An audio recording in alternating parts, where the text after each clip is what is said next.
Hi, hello, magandang gabi.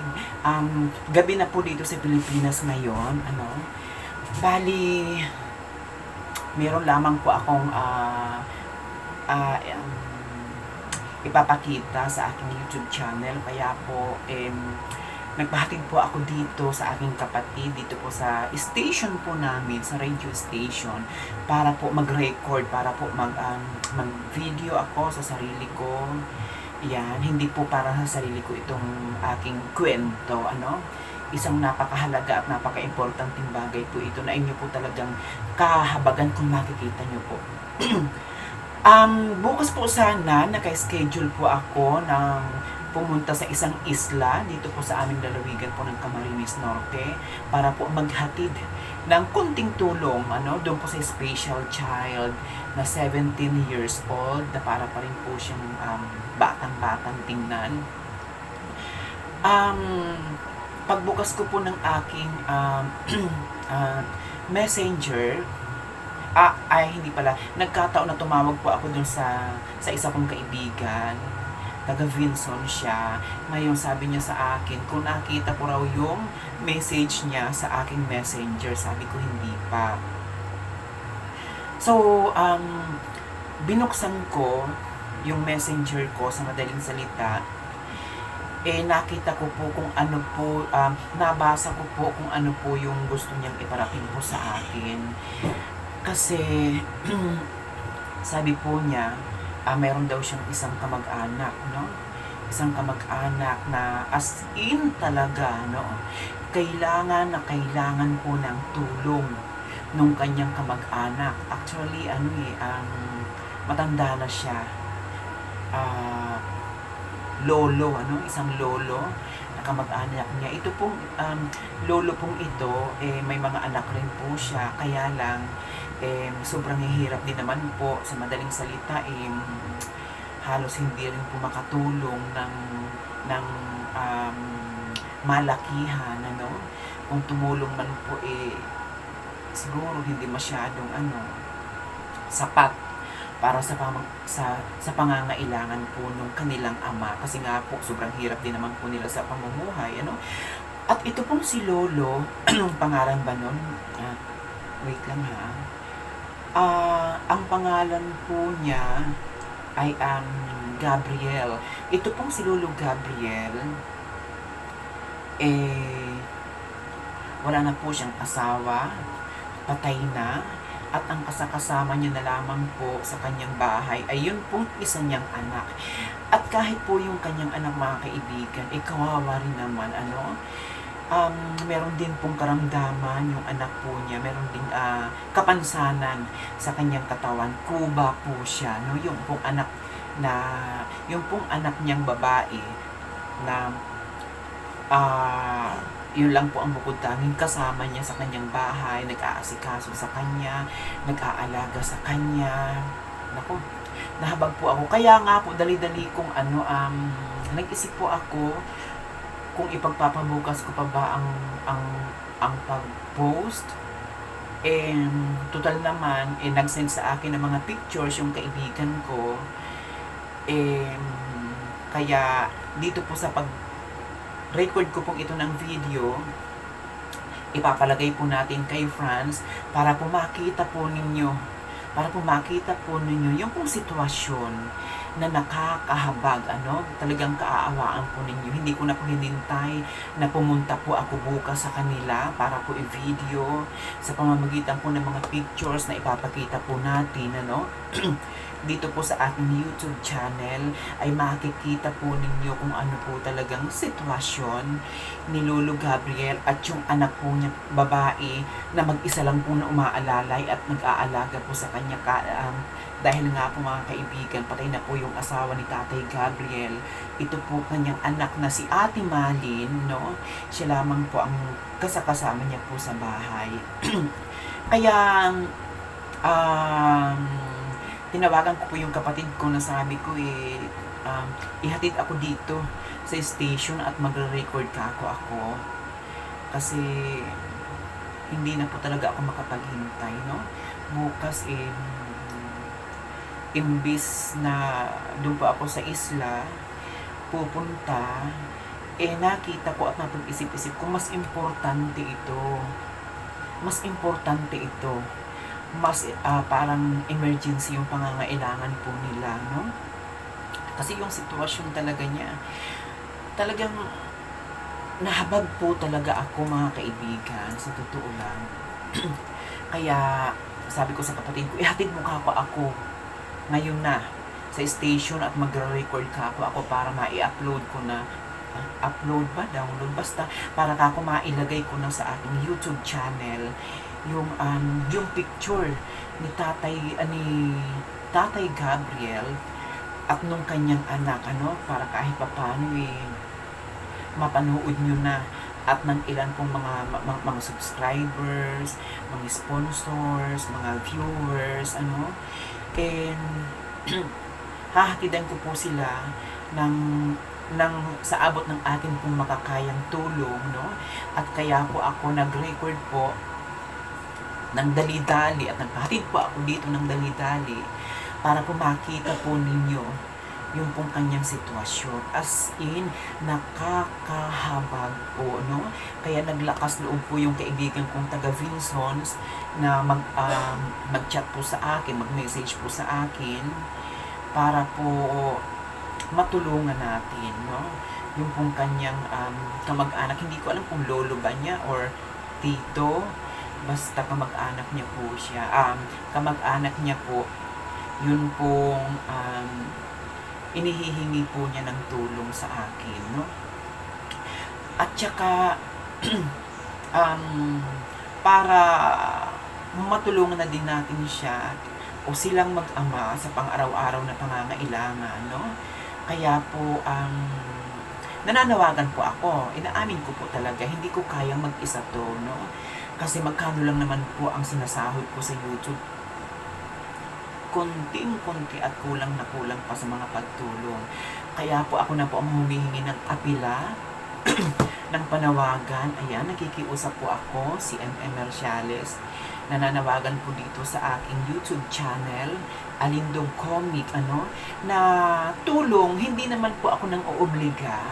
Kung ano lamang po yung kung makayanan po ninyo para dun po sa mag-ama.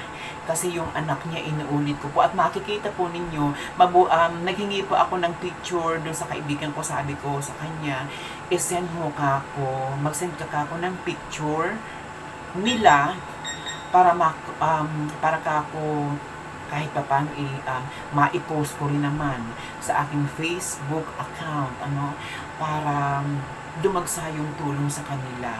Ayan, kaya eto po ako ngayong gabi. Anong oras na ba sa Pilipinas? 7:42 na po ng gabi. Ayan, nagpahatid po ako sa aking kapatid. Para po mai-air ko na po kaagad-agad ito pong kanilang sitwasyon at makita po ninyo, makikita nyo naman po sa picture kung hiningi, doon sa kaibigan ko, yung pong sitwasyon. At ang bahay, oh my God, yung bahay nila nakakahabag din, as in halos sira-sira na, butas-butas na, halos lampasan na yung labas sa loob, no? At saka yung itsura ni Tatay Gabriel, makikita po ninyo talaga pong mahahabag po kayo talaga, sa totoo lang, no? Bukas dadalawin ko po siya para po personal ko po silang makausap na mag-ama, ma-interview, kasi para po makita rin po ninyo, sa pamamagitan ng aking pong channel ng Alindog Comic, yung pong kanilang kahabag-habag na sitwasyon, na kalagayan po sa kanilang buhay. Picture pa lang, maiiyak na po kayo. Naku, sana bukas hindi po ako maiyak talaga, sa totoo lang.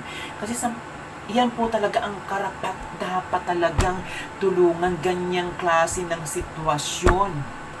Sus ko talaga. Makikita nyo dito sa pagpi-play ko, sa YouTube channel ko, makikita po ninyo habang nagsasalita ko ako, yung kanyang kahabag-habag na sitwasyon po ng kanilang buhay. As in, nakakaawa po, kaya po please, doon po sa may mga gininto ang puso, sa may mga mabababang kalooban, sa may mga ginintong kalooban, sa may mga malilinaw na kaisipan, eto na po yung pagkakataon po ninyo, pagkakataon po natin para tulungan po ang ganitong klaseng sitwasyon ng ating pong kababayan talaga. Sa totoo lang po talaga mga kaibigan, kailangan po nating tulungan siya, yung pong mag-ama. Kasi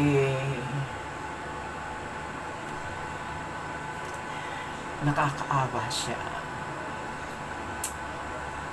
Naku, naiiyak talaga ako.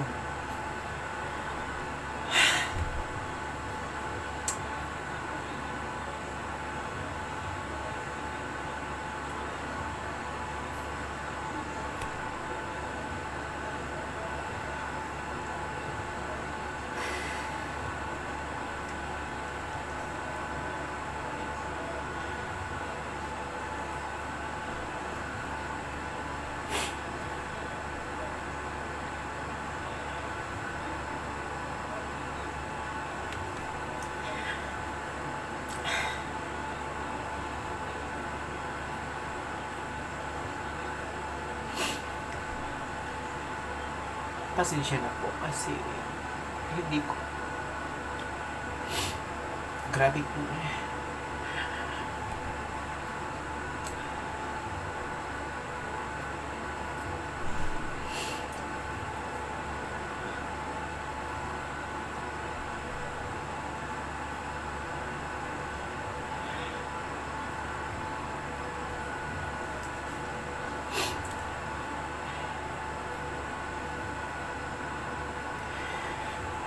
nararamdaman, para kasi nararamdaman ko yung hirap ng kanyang anak na nag-aalaga kay Tatay Gabriel.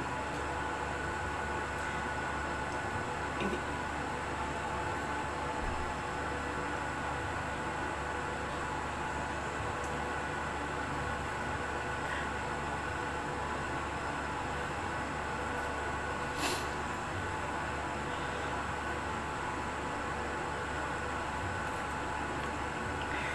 sa lahat po ng na-feature ko dito sa aking YouTube channel, dyan lang po talaga ako naawa. Dyan lang po talaga ako nahabag. Kasi iniisip ko, paano kung ako yung nasa sitwasyon ng kanyang anak na wala akong halos nahingian ng tulong, diba? Kaya please, tungkol sa mga sponsor, nananawagan po ako, doon po sa may mga mabubuting kalooban, tulungan po natin sila, yung pamilya niya.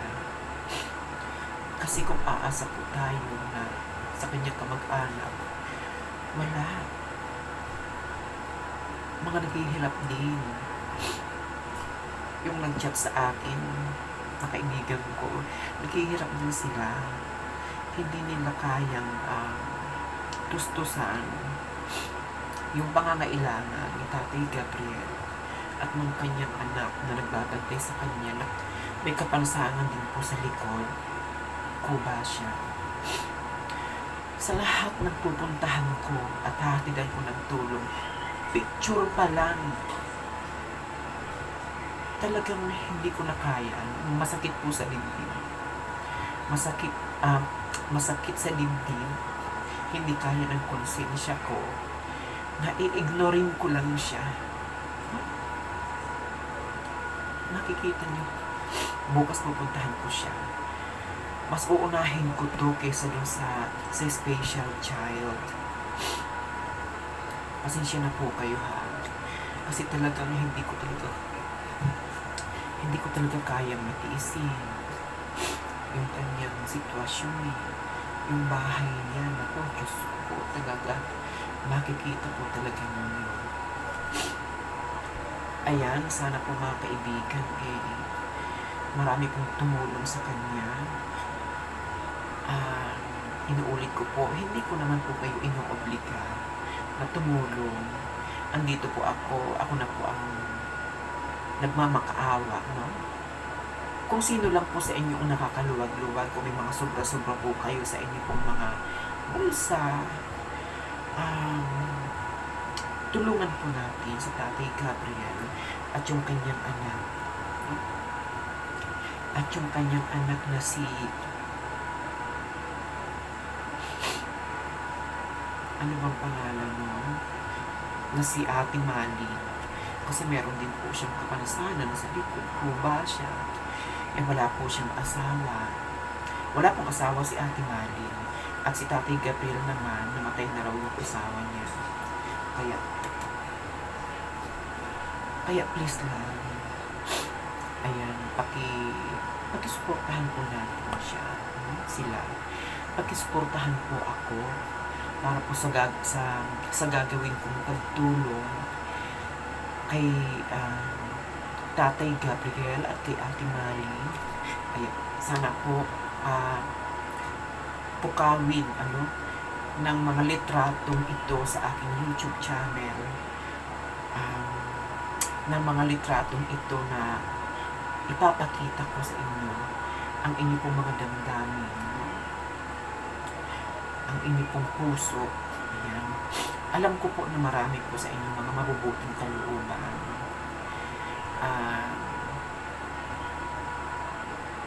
Kung ako nga na isang mahirap lang din na tao, nagagawa akong tumulong kahit sa sarili kong bulsa, kahit hindi na ako nakakapagbigay sa aking magulang, may maitulong lang po ako sa ibang tao. Dito kay Tatay Gabriel, yan yung sitwasyon na dapat talaga natin tulungan. Ganyang uri ng buhay ang hindi dapat natin baliwalain.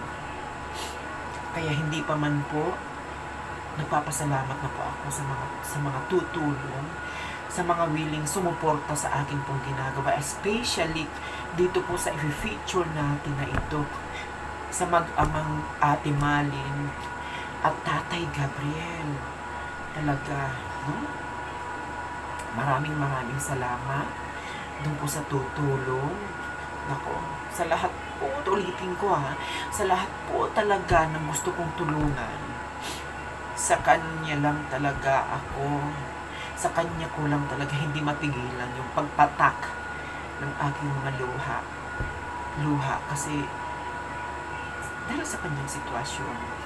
Ayan, muli po mga kaibigan, huwag po ninyong kalimutang i-subscribe ang aking YouTube channel, Aline Dog Comic. Siyempre pa, tulungan din po nating lumago ang kanya po, ang channel po ng 9th Infantry Battalion, mga sundalo po yan na mga kaibigan po natin. DJ Franz Ibia, Daniela Acula, KSP sa radyo. Pareho po kami ng hangarin ng KSP sa radyo. Siyempre pa Daniel Dries TV at yung